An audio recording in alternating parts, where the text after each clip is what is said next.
শুভ সকাল বন্ধুরা, কেমন আছো? আশা করি সকলে ভালো আছো। তো নতুন দিনে নতুন একটা সকাল থেকে আমার ব্লগটা শুরু করছি। তো অর্পিতা লাইফস্টাইলে আপনাদের সকলকে স্বাগত। তো আজকে হচ্ছে মঙ্গলবার। তো সকাল থেকেই আমার ডিউটি শুরু করে দিয়েছি। তো এটা ছিল তোমাদের দাদার সোমবারে এসছে, যেহেতু এটা মঙ্গলবারের ভিডিও। তো পরের দিন আমরা কী কী করছি সেই সব ভিডিও নিয়ে চলে আসলাম। তো সকাল থেকে কাজকর্ম সেরে সব সকালের টিফিন করলাম। তো দাদার সকালে খাওয়ার পরে সব ওষুধ সব রয়েছে, সেগুলো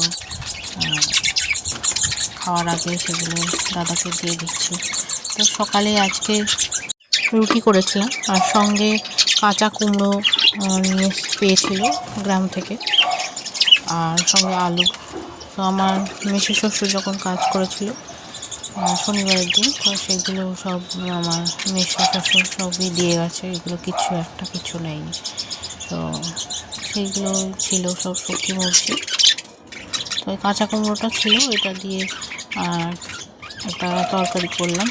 তো তোমাদের দাদা আলুটা খেতে চাইছে না, কারণ যেহেতু ওই অপারেশনের সময় একটুখানি সুগার ধরা পড়েছিল, যদিও ওটা টেনশনের জন্যই হয়েছিল, তবুও তোমাদের দাদা একটু ভয় পাচ্ছে যদি আমার সুগার বেড়ে যায়, কারণ আমাদের শ্বশুরবাড়ি বাপের বাড়ি সবই সুগারের পেশেন্ট।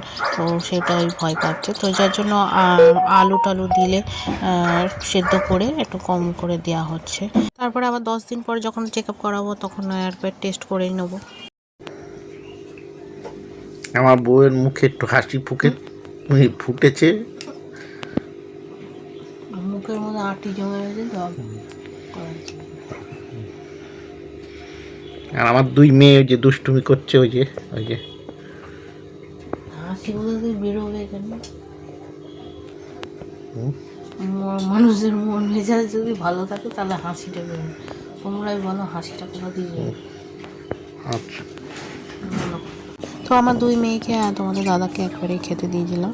তো আমার দুই মেয়ে খাচ্ছে নিচে বসে, কারণ উপরে দিলে আবার ছিটাবে, তো সেই জন্য নিচে বসেই ওরা খায় সবসময় যখনই খায়। আর আমি যদি খাইয়ে দিই তখন নিচেই খাওয়াই বেশিরভাগ, রুটি ফুটি ভাত তো একদমই খাওয়াই না, কারণ এখন ঠেলায় পরে এখন বিছানার উপরে দাদাকে দিতে হচ্ছে। কোনো দিনও ওই বিছানার উপরে বা বাচ্চাদেরও খাওয়াই না। তো ওদেরকে নিচে দিয়ে দিয়েছি, যেহেতু রুটি তো ওরা নিজেরাই একা একা খেয়ে নেয়। ভাত হলে ওদেরকে একটু খাইয়ে দিই, রুটিটা একটু ভালোবাসে, ওরা ছিঁড়ে দিই, ওরা নিজেরাই ছিঁড়ে খেয়ে নেয়। তো তারপরে তোমাদের দাদাকে স্নান করিয়ে দিয়েছিলাম। স্নান করতে বলতে ওই গাটা একটু স্পঞ্জ করে ওই মাথাটা একটু ধুয়ে দিয়েছিলাম, তেমন ওখানে কারণ জল লেগে গেলেই সমস্যা হয়ে যাবে। কারণ কি করব তোমরাই বলো, কারণ বড় মেয়েটার স্কুল তো 12:30 1টা নাগাদ ছুটি হয়, কিন্তু ছোটোটার তো 1-1.5 ঘন্টা স্কুল হয়। ওই 1-1.5 ঘন্টা আমি বাড়ি আসবো আবার যাব, তাহলে আমার আসা যাওয়াতেই তো সময়টা কেটে যাবে, তাহলে আমার ওখানে দাঁড়িয়েই থাকতে হবে। তো সেই জন্য ওখানে অনেক গার্জেনরাও থাকে, তো আমাকেও দাঁড়িয়ে থাকতে হয়। ওই আবার বাড়ি আসা মানে কাজগুলো হয়ে যায়, কিন্তু সেটা আর সম্ভব হয় না, ওই জন্য একবারেই নিয়ে আসি, বুঝলে। তো বন্ধুরা এখন হচ্ছে 12:30 বাজে। তো সকালবেলা এই জামাকাপড়গুলো কেচে মেলে দিয়েছিলাম, আর যে চাদরটা আগের দিন পাতা ছিল সেগুলো বের করে দিয়েছিলাম কালকে আজকে। আর মেয়েদেরকে স্নান করাবো এখন। এই জামাকাপড়গুলো এই চাদর আর দুটো শুকিয়ে গেছে, সকালবেলায় কেচে দিয়েছিলাম। এই চাদরটা কালকে দুপুরবেলায় তুলে দিয়েছিলাম, দিয়ে ভালো চাদর পেতে রেখেছিলাম। দাদা বাড়ি আসবে তো, আজকে মঙ্গলবার, আগের দিন তোমাদের দাদা বাড়ি আসছে, তো সেই জন্য চাদরগুলো তুলে দিয়েছিলাম। আর এখন তোমাদের দাদাকে মাথাটা একটু জল দিয়ে মুছিয়ে আর মাথাটা ধুয়ে দিয়েছি, আর গাটা একটু মুছিয়ে দিলাম, কারণ ওদের তো ঠিক মতন ওই জল লাগানো যাবে না, পায়ের ওখানে জল লাগালে বিপদ, জল লাগানো যাবে না ওখানে, ডাক্তার বলে দিয়েছে। তো সেই জন্য কোনো রকম একটু গাটা মুছিয়ে মাথাটা একটু ধুয়ে দিয়েছি, কারণ অনেকদিন স্নান করবে না, ওখানে ছিল যেহেতু, ওখানেও সেরকম স্নান তো ওখানে করাইনি, গা তখনও মুছিয়ে দিয়েছে। মেয়েদেরকে স্নান করাবো, দাদাকে হয়ে গেছে, দাদার কাজ হয়ে গেছে, তারপরে আমি স্নান করবো। আর আমার শাশুড়িমা সকালবেলায় বাজারের দিকে গেছিলো, কটা ওষুধ যে কটা পেরেছে কালকে ছুটি হওয়ার সময় যে কটা টাকা পয়সা ছিল এত কিছু ওষুধ কম কম করে 10 দিন পরে তো যেহেতু ডাক্তার যেতে বলেছিল, তো এই 5 দিনের মতন ওষুধ সব কটা নিয়েছিল, যেটুকু পয়সায় লেগেছে। তো বাজার থেকে গিয়ে বাদবাকি কটা নিয়ে এসেছিলো। কালকে আমার মা বাবা, কাকা কাকি, আমার পিসি, তারপর বড় পিসি শাশুড়ি, বড় পিসি মশাইরা এসেছিলো। কিছু বলার নেই, লজ্জার কথা। আর কী বলবো, যেহেতু তোমাদের দাদা, তোমরা তো বুঝতেই পারছো, সবই তোমাদেরকে বলছি। একদমই বসে গেছে, তো আমাদেরও তো কিছু এখন তো দরকার। বেশি আর খোলসা করে বলছি না, তোমরা হয়তো সেটা বুঝতে পারছো। তো যাই হোক, সেটা পরের কথা। তো সেই ওষুধগুলো নিয়ে আসলো। তো নিয়ে এসে আমার শাশুড়িমা রান্নাবান্না করছে, হালকা পাতলাভাবে রান্নাবান্না করছে, যাতে ওর সমস্যা না হয়, কারণ ওর কদিন ধরে পটি হয়নি। তো আজকে সকালবেলায় পটি মটি করেছে। তো গিয়ে একা একা গিয়ে বাথরুমে গিয়ে তো করতে পারবে না এখন।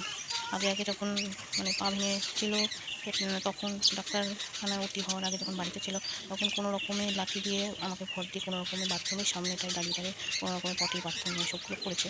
কিন্তু এখন তো পুরোই তো বেড রেস্ট, এখন তো নামতেই পারবে না, খাট থেকে নামতে পারবেও না, আর নামানো যাবেও না।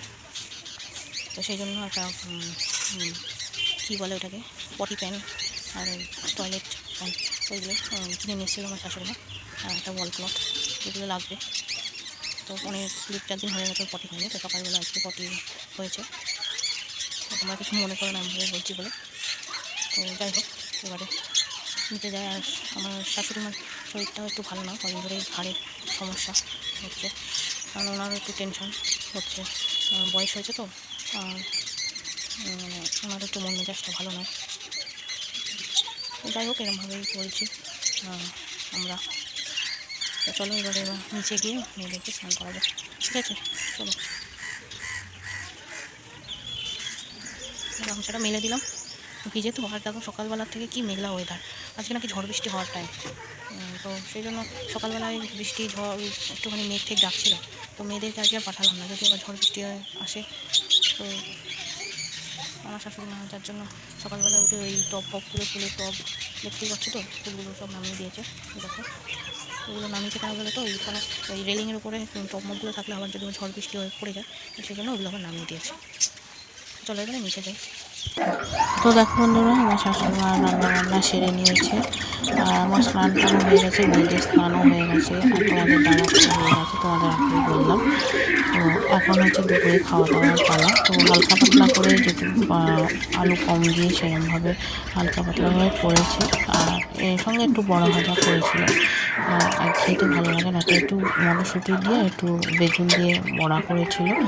আর সঙ্গে এটা হচ্ছে তোমার দাদার পেঁপে দিয়ে, সয়াবিন দিয়ে, মটরশুঁটি দিয়ে একটা হালকা পাতলা তরকারি করেছিল, সঙ্গে ভাত। আর এখানে রয়েছে তোমার দাদার চিকুনে, এখানে রয়েছে পেঁপে, বেগুন, তারপরে ওই তেলাকচুর পাতা হয় না, সেই তেলাকচু পাতার ডাটা পাতা দিয়ে আর পেঁপে পুরি টুরি দিয়ে একটা তরকারি করেছিল হালকা পাতলা করে দাদার জন্য স্পেশালি। আর এটা হচ্ছে আমাদের 4 জনের জন্য সয়াবিন দিয়ে, আলু দিয়ে, মটরশুঁটি দিয়ে একটা তরকারি, ওটা দাদাকে দেবো না। তো চলো এখন 3 জনের ভাত বেড়ে নিচ্ছি। 3 জনের বলতে তোমাদের দাদা আর আমার 2 মেয়ে। তারপরে ওদের খাওয়া দাওয়া হয়ে গেলে তারপর আমরা বসবো, আমার শাশুড়ি মা আর আমি। কারণ তোমার দাদাকে আগে না দিলে ওর তো ওষুধ টষুধও আছে, তাই না? তো একা একাই খেয়ে নিতে পারবে, ওর বিছানার উপরে একটা টুল পেতে ওকে দিয়ে দেবো। আর জানো তো তোমাদের দাদা একটা ভয়, হয়তো জানি না কী জন্য একদমই কম করে খাচ্ছ, আগে যেরকমভাবে খেত তো একদমই কম খাচ্ছে, হয়তো দু মুঠো ভাত, আর সকালবেলা যদি রুটি দিই 2টো রুটি এরকম খাচ্ছে। জানি না ও টেনশনের জন্য কি অন্য কোনো কারণে যেন হয়তো খিদে লাগছে না। তো বারবার বলছি আমার শাশুড়ি মা আমি যে এরকম কেন খাচ্ছ, এই যে দেখছো ভাতটা দিচ্ছি আবার বলবে কমাও। কী যে হয়েছে ওর জানি না, হয়তো ওষুধ খাওয়ার জন্য এরকম হচ্ছে, নাকি ভালো লাগছে না, নাকি মন মেজাজ, হয়তো একটা সময় হয়তো বিবেকও লাগতে পারে যে এত কিছু করছে, আমি বসে বসে খাচ্ছি, এইসব ভাবছি, নাকি কি জানি। এই অল্প দুটো ভাত থেকে আবার বলবে কমাও, জানি না কী হয়েছে তোমাদের জানি না। তো যাই হোক, আমি এখন নিয়ে যাব, আবার এসে আমার ভাত কমাতে হবে। তো এইভাবে চলছে। তোমরা পারলে একটুখানি বুঝাও তো তোমাদের দাদাকে এরকম কেন করছে বা কম খাচ্ছে কেন। ও হয়তো তাহলে রিপ্লাই করবে বা কোনো কিছু বলবে। তো আমি তো বুঝেও পারছি না, আমার শাশুড়ি বউকে বুঝেও পারছি না। আর ওষুধও তো কম না বলো, এক গাদা ওষুধ, আর ওষুধের যা দাম, এই কিনতে কিনতে মাথা খারাপ হয়ে যাচ্ছে। কিন্তু খেতে তো হবে, কোনো রকমে তো ম্যানেজ করতে হবে, কারণ ও তো ওষুধ খেয়েই তো সুস্থ হবে, তাই না? তো চলো এবার তোমাদের দাদাকে আর দুই মেয়েকে খেতে দিয়ে দিই। তো মেয়েদেরকে খাইয়েই দিব, কারণ ওই ভাত দিয়ে একা একা খেতে গেলে আবার নষ্ট করবে, ঠিক করেই খাবে না। তো আজকের মতন ভিডিওটা এটুকুই রাখলাম। তো ভালো থেকো, সুস্থ থেকো, আর অপর মানুষদেরও ভালো রেখো।